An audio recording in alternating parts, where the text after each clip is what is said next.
Hey guys, welcome to the PC port analysis for Rise of the Tomb Raider. Eidos was nice enough to provide me with a review code for this game a few days ago. I haven't had a chance to play through it all. I'm probably 6-7 hours into the game, 17% complete according to the game statistics. So I can't really do a full review. But what I think I will do now, since the review embargo was moved one day forward, is I can give you guys an idea of what the PC port is like, at least from my experience so far. Before we get into the game itself though, let's take a look at the option settings.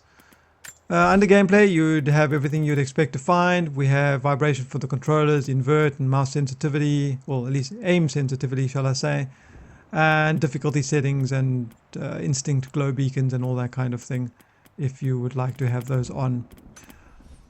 Moving back with audio and languages, we have music volume, dialogue volume, and sound effects volume. Always good to see. There are separate sliders for everything. Not all games have this, and it's nice to see that we can customize this to our liking. Voiceover language, obviously I have English. For those of you who are in a different region, we'll have other selections.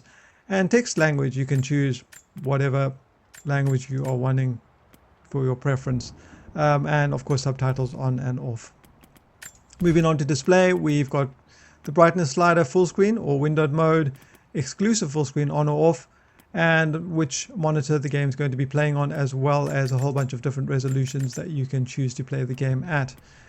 Now, refresh rate, of course, your monitor refresh rate, and anti-aliasing. Now, the game has three anti-aliasing settings. There's FXAA, there's SSAA 2 times, and SSAA 4 times. I've found that both the SSAA settings have a massive impact on the frame rate. I'm currently running on an i7-920 at 3.5 GHz, 12 gigabytes of DDR3, and SLI GTX 970s that come factory overclocked.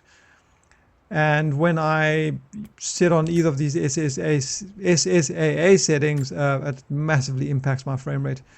What I will say though is that the game doesn't support SLI as it stands at the moment.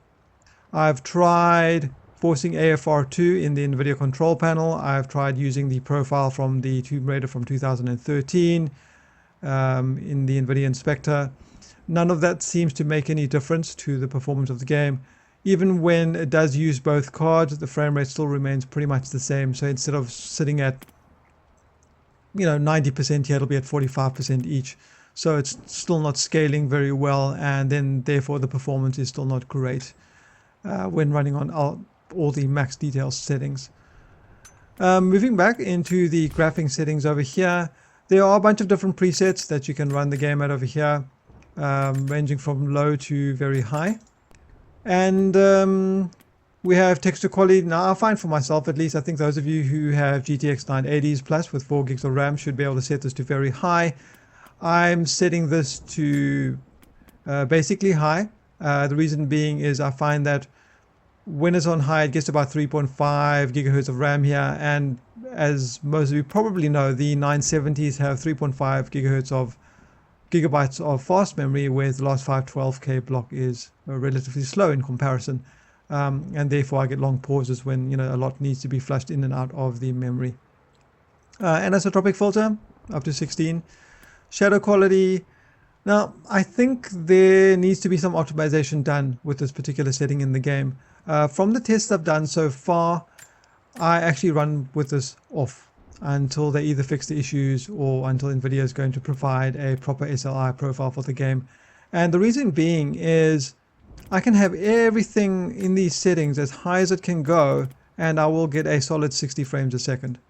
That of course may not be the case now in this video. While I'm recording with Shadowplay, the game doesn't seem to like being recorded at the same time. So the performance you're seeing with regard to frame rate while I'm recording isn't going to be a one-to-one indication of the performance you're going to get if you weren't recording, for example. But I find that with everything on and shadows off, I get a solid 60 frames for the most part when playing the game. But if I turn shadow quality on just to medium, there is no low setting, then the frame rate takes 15 frame hit and 20 in some cases. And that's including in the cutscenes, in small enclosed spaces, or even large environments, you'll have the same problem.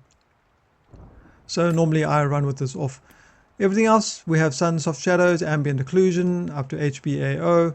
depth of field, level of detail, tessellation, screen space reflections, dynamic foliage, bloom, vignette blur, motion blur, pure hair, which is the new version of the trace effects that they had before.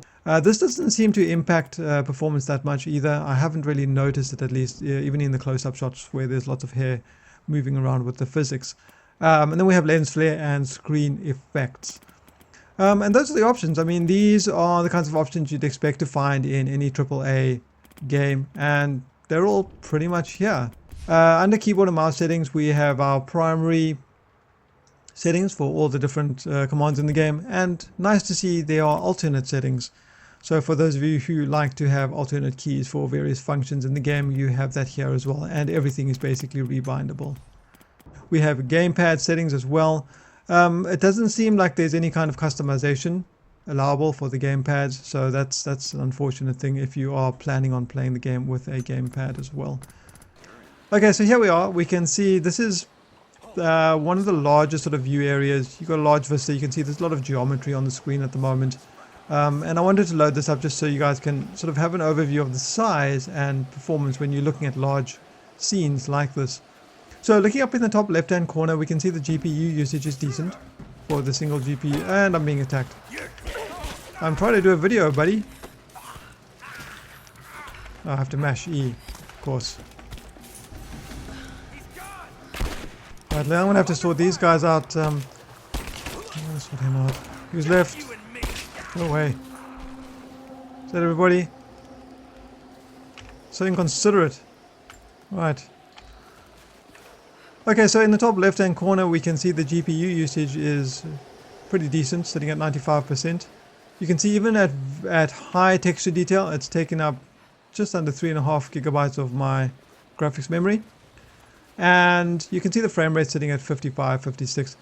Now I will say though, when I'm not recording with shadows off, I'm getting about 60 frames a second here. So it seems the recording is having a relative impact, even though it is shadow play, on the performance of the game. And then moving below that, you can see the CPU's usage on all the cores is actually very good. One of the few games I've seen that actually utilizes all the CPU cores relatively effectively. As I mentioned, yeah, SLI is not working. If I switch out of here, and you can see with the frame rate of 52 at the moment, and I change up the shadows to medium, you should see immediately it drops to 45. And so if obviously that's going to be somewhat of a performance hit right there. It's like nearly 10 frames, 42, 38. Yeah, so these shadows I don't think are very well optimized in my honest opinion. I think some work needs to be done with them. Okay, so we're sitting at 52 frames a second here without the shadows on and running with FX, AA, anti-aliasing. Now you can see with 50 here, if I decide to go into the SSAA settings and I switch this on, SSAA 2, and I apply the change, you can see my frame rates drop down to 35. And this is not even 4 times yet, yeah? This is, so now I'm sitting on 35 frames a second. And you can see the frame time is quite bad, sitting at 30 milliseconds. And yeah, this is not, you know, unless you want to cap the game at 30 frames a second and then play with this kind of anti-aliasing. Of course you can do that. I often find myself with games where the performance is very erratic. I prefer to have a low but stable frame rate rather than a very highly fluctuating frame rate. I feel that fluctuating frame rates tend to ruin the experience for me. I mean, ideally, obviously, I'd like to run stuff at 60 frames a second if at all possible. So you can see here that the SSAA takes a massive hit to the performance. So my recommendations would be, if you guys are wanting to play this, at least until they fix it, make sure shadows are turned off. Tessellation in some cases, I think with these big environments, seems to make somewhat of a difference as well, but not really that much, to be honest. Yeah, no, so my overall impressions of the game are pretty good so far. It's more of Tomb Raider, so if you enjoyed Tomb Raider from 2013, you'll probably feel right at home here with this. The story is pretty standard par for this kind of game. You know, you're trying to find some kind of an artifact, but aren't you always in Tomb Raider? The voice acting is excellent, the sound design is really, really good. And I look forward to playing the game some more, to spend more time with it. When I finish it, I think I'll put up a review, if you guys are interested in seeing that, to let you know what I think. But yeah, that's been a look at the PC version of the game.